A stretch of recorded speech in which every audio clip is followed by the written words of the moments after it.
542, File896, Part 42, Fiopunk, Part 1. Let's get into it.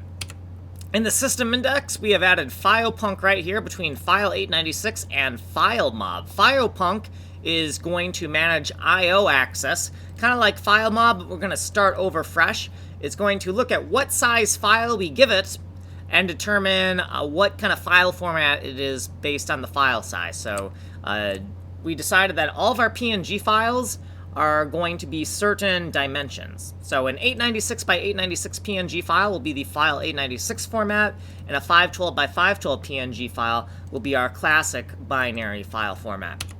In const macros by system, we have added the Fiopunk constants. There's nothing here yet. We're just stubbing it in place between File896 and FileMob. Same thing with the data by system. We're just stubbing in the Fiopunk data. There is none yet, and it's between File896 and FileMob.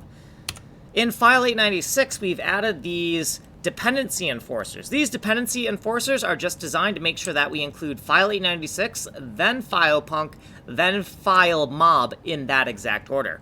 We've added this dependency order to Fiopunk as well. Same exact idea. We want File896 included, then Fiopunk, then FileMob.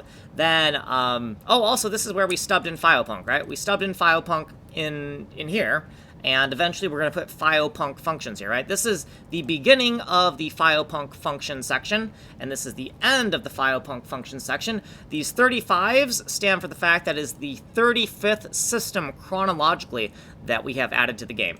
Okay, now lastly, FileMob. We've added a dependency enforcer to the top of this function section as well, because we're going to include FileMob, then include Fiopunk, then include FileMob. Like, these three systems need to be in this exact order.